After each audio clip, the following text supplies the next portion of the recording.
soldiers. Thank you. My goal here is to enlighten you for the importance of the merchant marine cooperation with the soldiers, sailors, the Marines, and the airmen in our duty to protect America. Time permitting, we will be happy to answer any questions. One thing I forgot to do was my speech today is gender neutral. I know we have at least one female Army. You Army, Kitty? Kitty can't hear me. There are two ladies here. Oh, You Army, Kitty? Yes. Okay, you got an Army? You were? a friend. Okay, all right. My presentation today is entitled The U.S. Merchant Marine from its inception through 1950. We're emphasizing its role in World War II.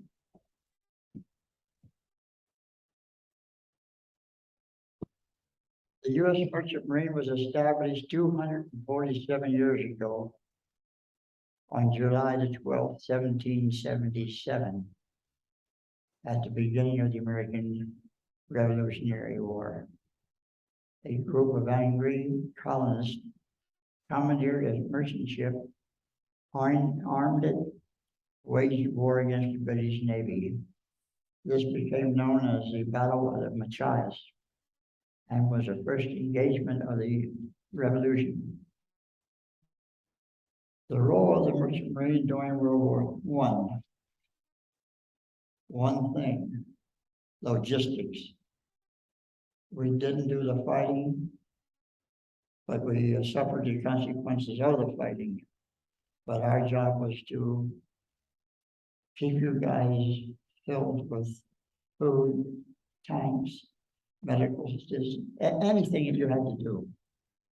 The fighting branches had very few, if any, vessels designed to carry cargo, even though the military required tons of supplies per man and woman, and millions of tons of heavy equipment in every war theater. This is what made the Merchant Marine so indispensable to war. What is a Merchant Marine? A very easily understood concept of the Merchant Marine would be to liken it to the modern trucking firm. Trucking firms offer to transport cargo from one city to another for a fee. After delivery, that trucker would be released from that contract and would be free to negotiate another cargo to another city or an entirely different shipper. A commercial steamship company does the same thing, except we carry cargo across the ocean. Not many ships have that. Not many ships have wheels, so that's what's our job. The preferred name of the merchant mariner is the merchant seaman or a merchant mariner. Never ever a marine. Marine is by common acceptance reserved for the member of a U.S.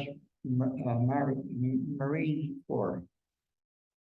The Marines did the fighting, and most often it was we mariners who took them en masse to the general staging areas to do battle. We took them as much fighting gear as we could get through, and when the fighting was over, we brought them back home with their job well done. There's a Marine, proud Marine right there.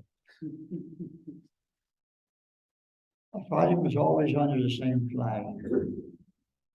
The chronological establishment dates of the services were number one, as mentioned, the U.S. Merchant Marine was established June the 12th, 1777. The U.S. Army was established June the 14th of 1777. The Continental Navy came in on October the 13th of 1775. It was dismantled and reestablished in April of 1788. The U.S. Marine Corps was established November the 10th, 1775.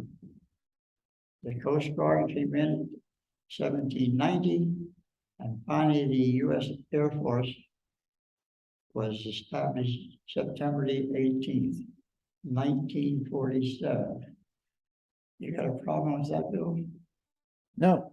Okay. A lot of people question about that because we had a Air Force, but it was the Army Air Force before. The Army Air Corps. Yeah. Yeah. And so they didn't come into, you didn't come into effect until 1947. The U.S. Merchant Marine was very active in World War I. 197 people, merchant mariners were killed, 629 were injured, and 20 were taken prisoners of war. Now, we all know that Pearl Harbor was attacked by the Japanese in 1941, and in retaliation, a declaration of war was announced by President Roosevelt. Then our whole way of life was changed as we went to war. But here are a couple of facts that are not known, or very little known. The unarmed American merchant ship, the City of Rayville, was en route Melbourne, Florida, Melbourne, Australia, when it struck a mine in a newly laid German minefield on November 8th of 1940. She went down in 230 feet of water. This resulted in the first American casualty of the war. One American mariner was killed in this activity. Now, this was a full year before Pearl Harbor. Prior to Pearl Harbor, there were 23 U.S. owned or chartered ships. Some were damaged by enemy activity, with 243 merchant mariners killed in action before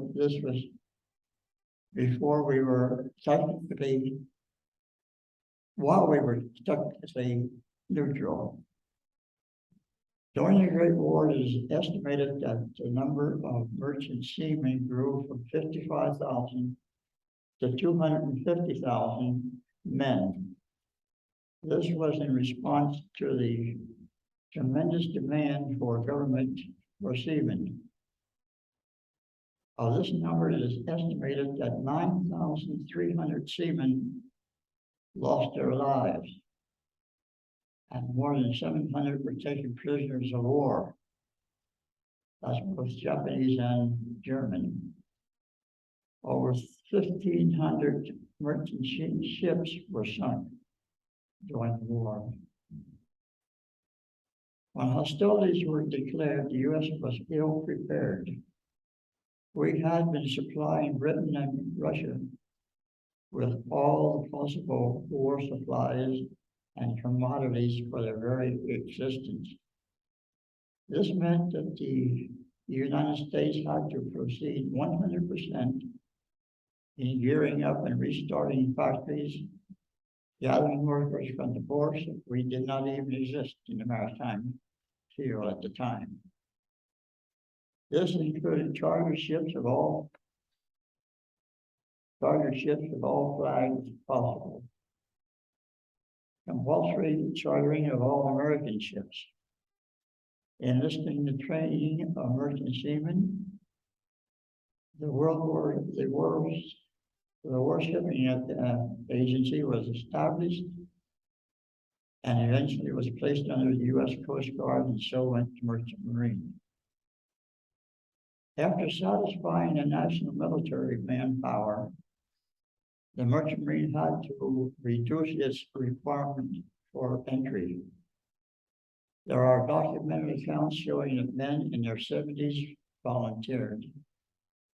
Men with missing limbs, faulty eyesight, men with punctured eardrums, and more importantly, 15 and 16-year-old boys suddenly became a few years older than their birth certificate said. And hundreds falsifying their parents' signature. I did. Why did the young men volunteer for such a duty? Well, that was a prevailing attitude of the young men in those times. Gung-ho and serving their country. Little did we know or even suspect what lie ahead on the high seas and in the air over Europe, in the Far East, beaches of Normandy, Iwo Jima, Balabanow, and maybe it was patriotism. I don't know. But love of our country and its freedom, yes, sir. Most of us in this room tonight would do it all over again. And I salute you, men and women, all of them. Kind of like a side note. A lot of us merchant mariners thought we were enlisting in a branch of the military. Well, imagine our imagination when the war was over and we were no longer needed. No recognition, no GI Bill rights, no jobs. How? Out on our own, looking for work. For a while, merchant ships were being sunk faster than they could be built. Ships were being sunk off the east coast from Halifax to Key West and on into the Gulf of Mexico at an unbelievable rate. Some of the sinkings occurred so close to the beach that beachside residents could watch the ships exploding, burning, and sinking, taking cargoes and crew members with them. Records show that this particular area swallowed up nearly 300 vessels, as Cape Packers, Key West being the most concentrated. The saddest part of this presentation is that the national newspapers did not carry this news. Mostly it was the local residents who were people who published these facts, these grisly facts. In many cases, our government actively suppressed these statistics and in some cases actually distorted the facts. Believe it or not, they denied it ever happened because the government did not want the American population to know these horribly tragic events. It was bad for morale, tough on recruitment, but that is the unflattering nature of war. In a longer version of this presentation, I described a particularly dangerous area of the world called the Murmansk Run and a sickening casualty rate. That is not unique to the American Merchant Marine. Consider the Army at Normandy, the Marines at Iwo Jima, Navy at Pearl Harbor, and especially the U.S. battleship Arizona with 1,177 casualties on one ship. Freedom ain't easy, and it ain't cheap. Thank those veterans amongst you. World War II was officially declared ended December of 1946. However, for the mariners, it was arbitrarily decreed that the war ended August 15th of 1945, and that's a year and a half earlier than it officially ended. After the war was officially ended, 5 ships were sunk or damaged by mines in 1947. In 1948, 4 ships were sunk or damaged. 1 ship was sunk or damaged in both 1949 and as late as 1950. After all this stuff I told you this afternoon, this morning, the merchant miners still were not considered veterans. It was only in 1988, some 40 years after the war, numerous lawsuits, did the merchant marine receive veterans negotiation recognition. Most of them eligible for making them most ineligible to limited benefits. We were not accorded full VA eligibility, only medical benefits, a flag, and a grave marker when available, and some limited national cemetery interments. There were approximately 250,000 Americans who served the city's administration, moving 95% of the goods and material used by the Allies during World War II, including the moving fighting forces themselves.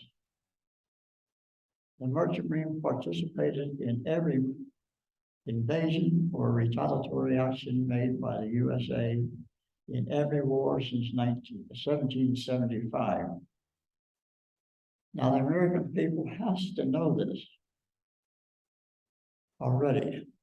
How else would the fighting guys get there? Also, these guys required mountains of hardware, food, medical supplies, and all that fighting goods that the men needed. This stuff did not just pile on the beaches, waiting for our allied forces to come along and start a war. Think about it. It had to be taken there and put in place while the beaches were being secured. And who did it? The U.S. Merchant Marine. In 1933, the United States first honored the first Merchant Marine by authorizing the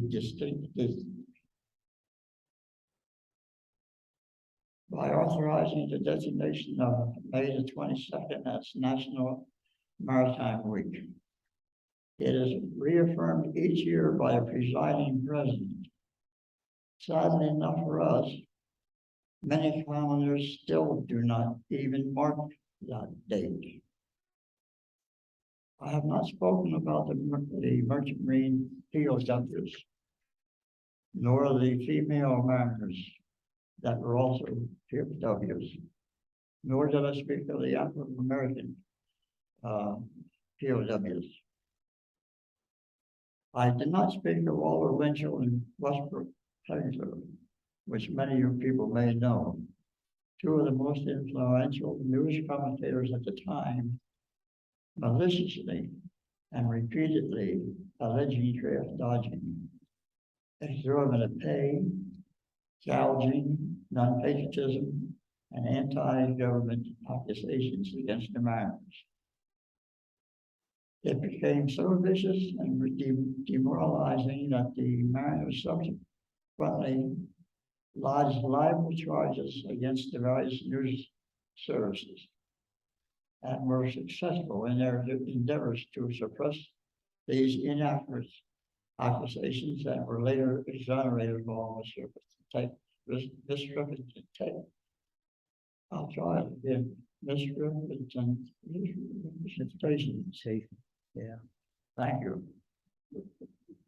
Unfortunately, the stigma of those allegations remain to this day in many quarters. If you have any doubts as to those facts, just ask someone in the know about the Veterans Honor Park in Warwick Township. This misjustice occurred as late as 2018 and 2019, a couple years ago. The Merchant Marine was heavily involved in the Korean conflict as well as in the Vietnam conflict, but these are beyond the scope of this abbreviated presentation. After the war wound down, I did remain in the peacetime maritime service and made a career of sailing, finally retiring in December of 1979, accumulating 33 years of sea time. This retirement came as a result of some occasional and subtle hints by my ever patient and much beloved wife, Betty Ann, recently retired.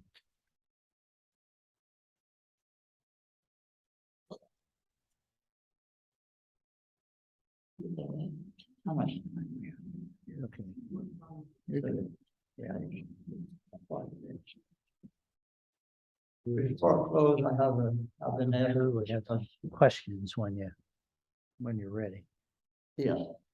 Before I close, I have been asked to discuss a medal that you see over there, the big round one. That is called the Congressional Medal of Gold Medal of Honor. It is the highest medal awarded to U.S. citizens by the United States government.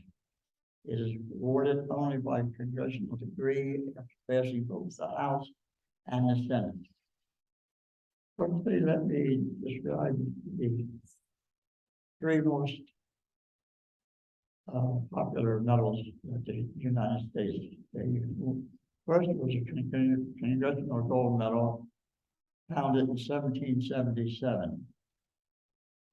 It was awarded to 173 people in the last 200 years. The second is the Presidential Medal of Honor. This is the highest presidential award with no requirements. You can be a tennis player, a baseball player, explorer, whatever. If the president likes you, you're in. Otherwise, you're out. President Trump might have appointed one of his playmates, but millennia may have squawked and relegated him to one of these sofas for a few nights. It was awarded in 1963, and they had 866 totals. The third and the most popular is a Medal of Honor. That's the highest medal awarded to the military personnel, nominated by their peers and then through various committees. It was enacted in 1862, and the number awarded so far is 3,530. Salute to the living honorees is not required, but it's requested. I have a little bit more, but let's open for questions. If I can do other stuff. Okay. Well, try not to get too much interference from the two mics so close here. But I have a question on the actually the Veterans Breakfast Club that's held on Monday nights on Zoom. That if you get one of those magazines before you leave here, you can I tuned into that. They were talking about New York Harbor and the number of submarines that had come in there and some ships and how they had a net across there.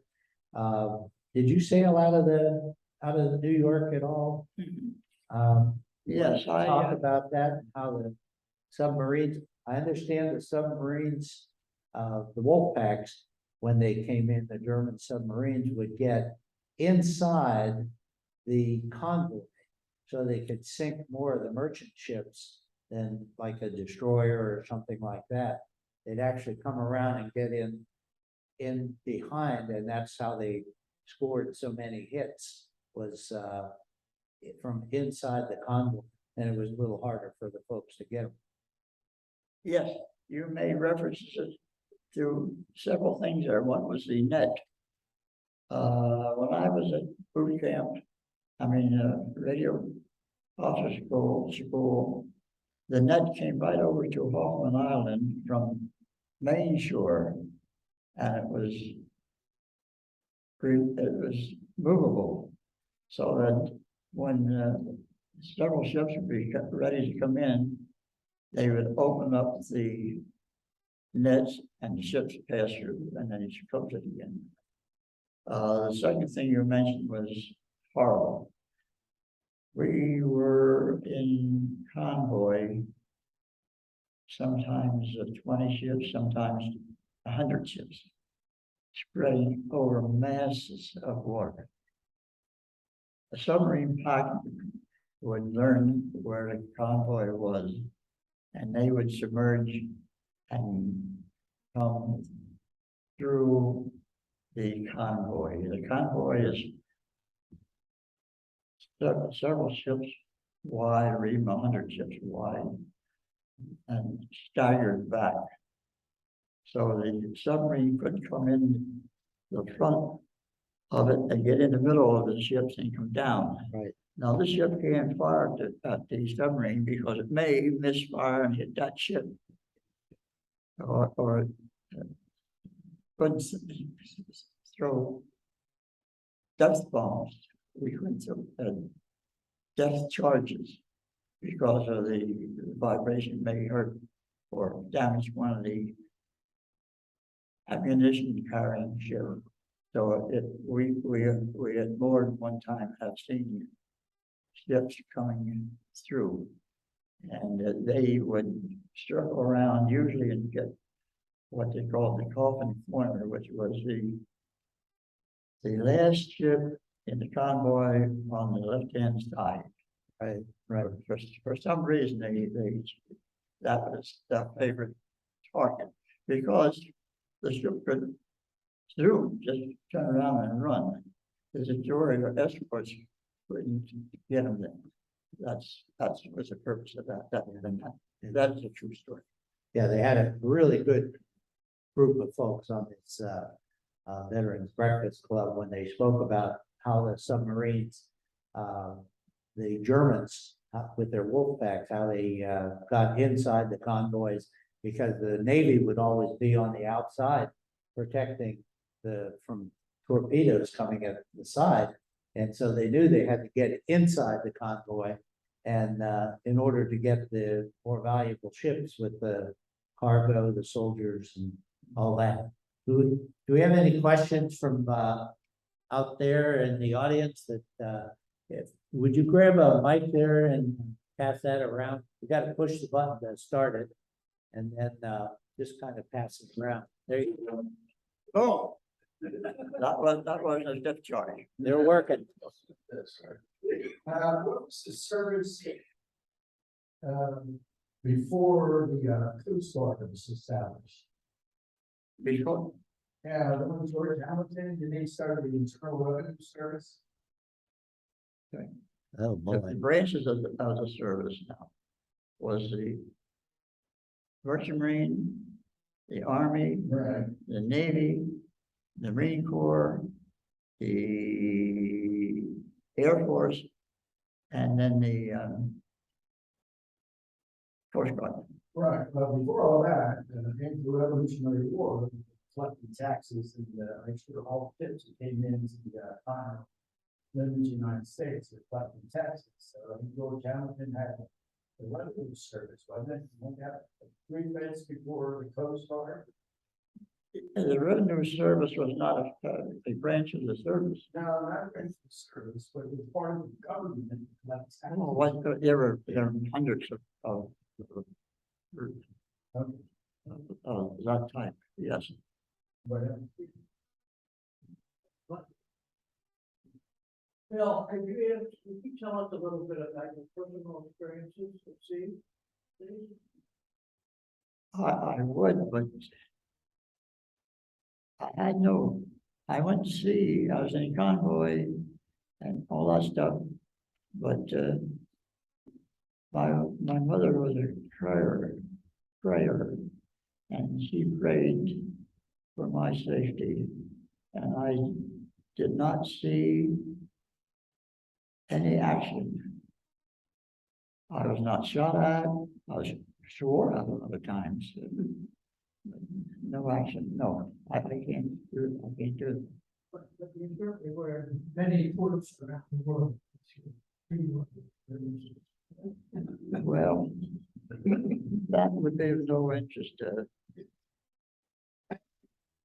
A lot of stuff ought not to be talked about. But no, I had no experience that interest anyway. Yeah, we're gonna, Oh, yeah. we will have him back again to tell a little bit more of his own personal story, so, that'll be in about 2 months.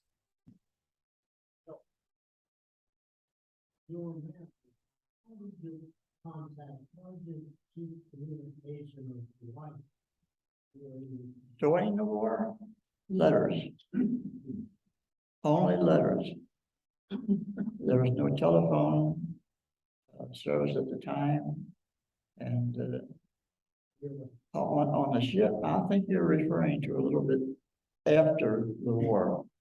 When I was on commercial ships, my wife and I communicated over amateur radio.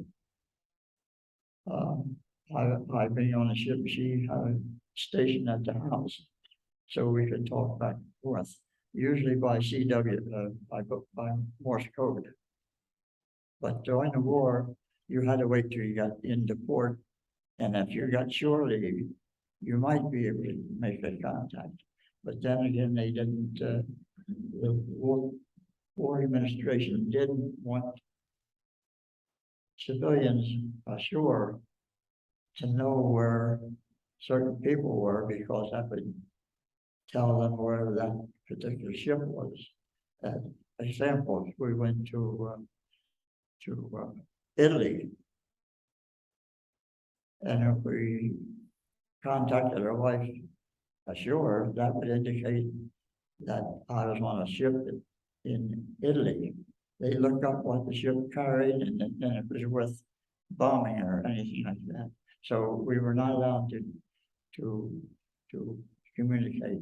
And I might add that on these convoys, we communicated with ships around us by the International Flag Service code. That's the flag is that. You saw it always, Coast Guard and okay, that and the flags that they fly up on the halyard. We had FM, which was very short range, that we contacted the Commodore of the fleet, and he had the prerogative of deciding whether they wanted to open the radios to let the shore people know in stateside. Because if we would have done that, the ship would immediately send out signals in all directions, and any convoy or any warship around us could pick up and home in on us, telling them where we were. Communications very restricted. Did you manage to take out any subs? Sir, Did you take out any subs? not a one, no. No, not a one.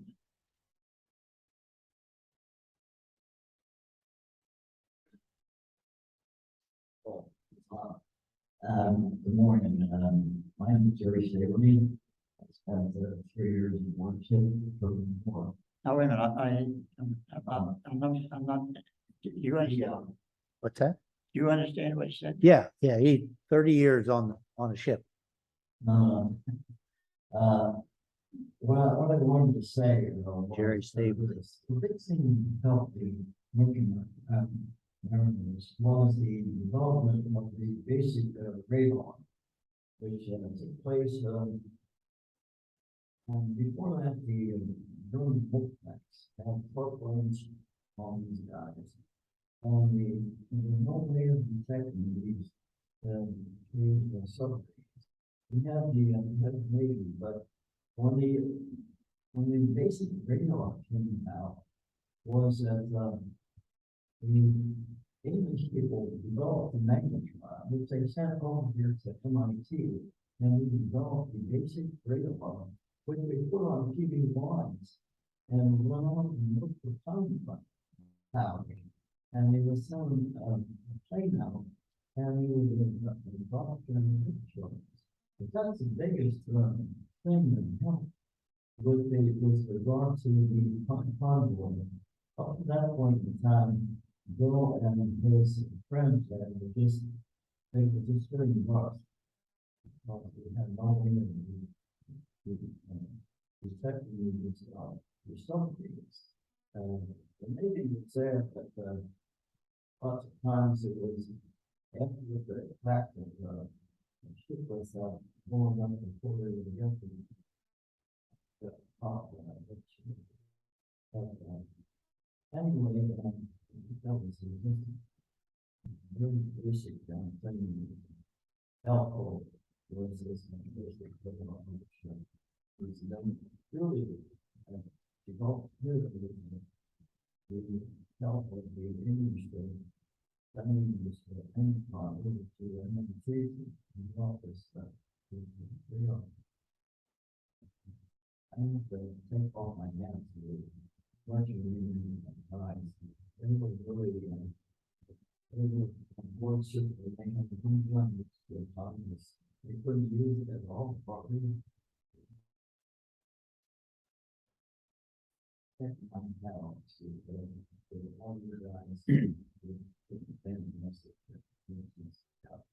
Well, thank you very much.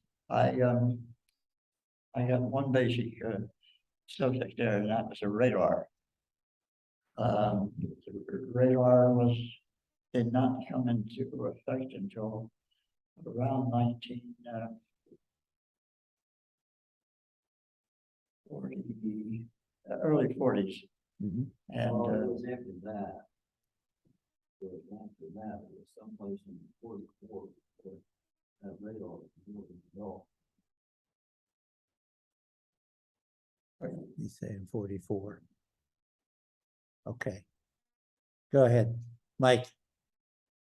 Bill, I have a question. So, Kid Mariner mentioned the 1700s.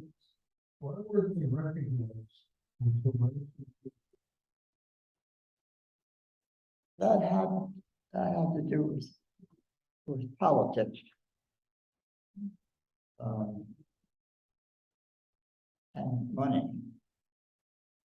The legislators didn't want to spend the money to give us a pension or to bury us when we died or support the wives of the deceased merchant mariners.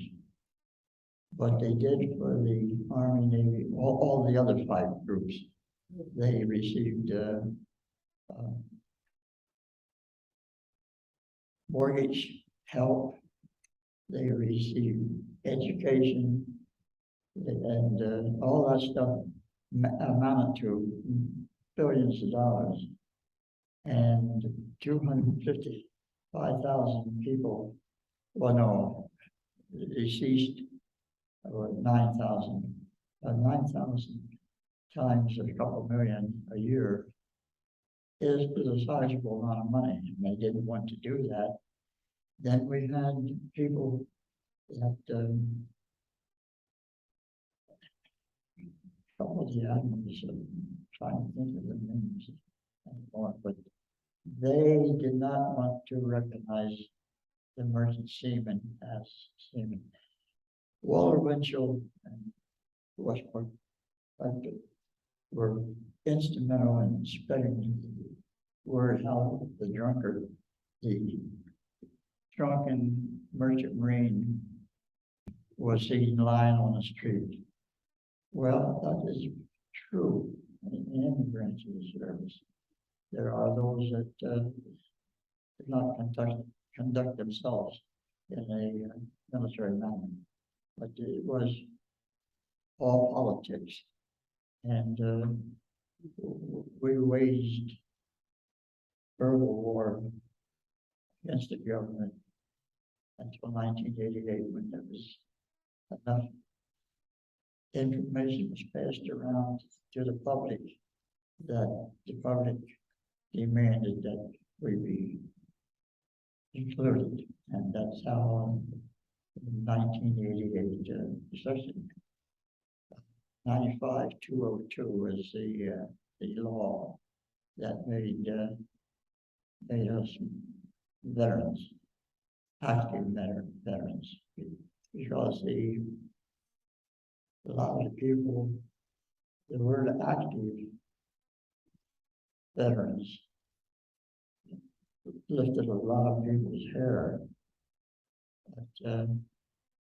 But we were very active because at the beginning of the war, we didn't have any guns on board the ship. And our ships were being sunk faster than we could build them. And then they put two guns on the ship, one fore and one aft, one being 5-inch, one being 3 inches. Then we had anti-aircraft guns spread around on the ships, and we had Navy men. They were in the sub branch of the Navy. It's called the Armed Guard. They were people came on board the ship only to man the guns. We were not allowed to touch a gun, but we did. I mean, we were taught if the gun crew became short, we were taught to do some of the minor work, carrying the shells up to the ship, up to the gun, and after they were done, take the guns. Little things like that. But we did, because you see a fellow sailor hurt, you ain't going to stand by and so the Armed Guard came over. Okay, thanks. Yeah. One other question. When in 1980, the record, was that posthumous back for people who had died prior to 1988? Have they been recognized? In most instances, they were recognized. Anybody between 1941 and 1946. That group of mariners only were recognized as veterans, because we always have had a merchant marine, and we always will have a merchant marine. You gotta ship the stuff somehow. So the merchant marine does that, but they are not World War II veterans. Okay, it's we're just about out of time. There's it seems to me that it is, I've looked into this a little bit, and it seems like almost national travesty not to have recognized those folks as part of the military services and taken this long to get them some recognition. So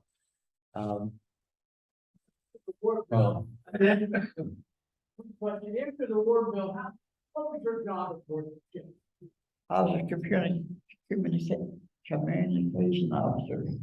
I an electronic officer. I did electronic work and sending and receiving messages, keeping the radar.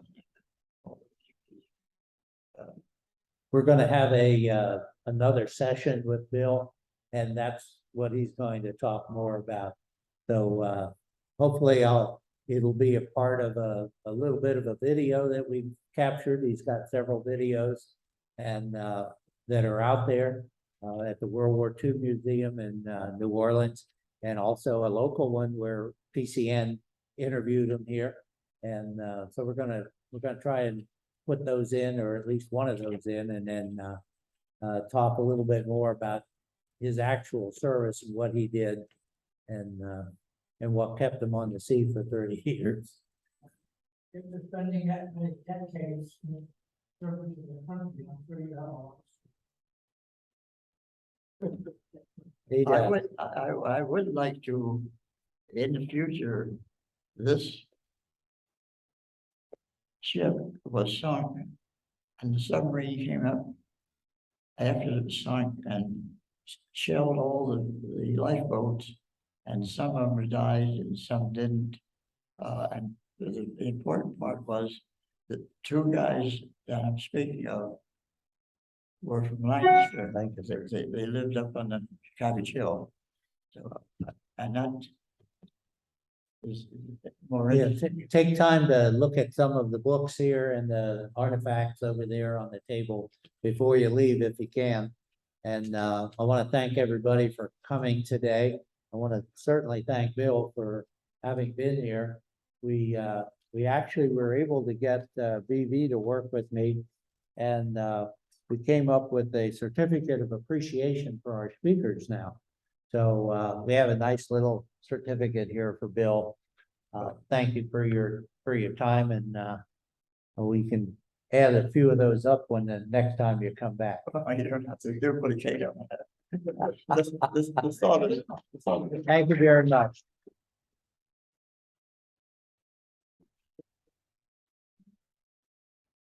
Please take a magazine and a brochure and all those cards and stuff like that when you leave. I don't want to have to take any of them back. We started the Carter Revenue Service, which was started in 1740. It was the predecessor of the Coast Guard.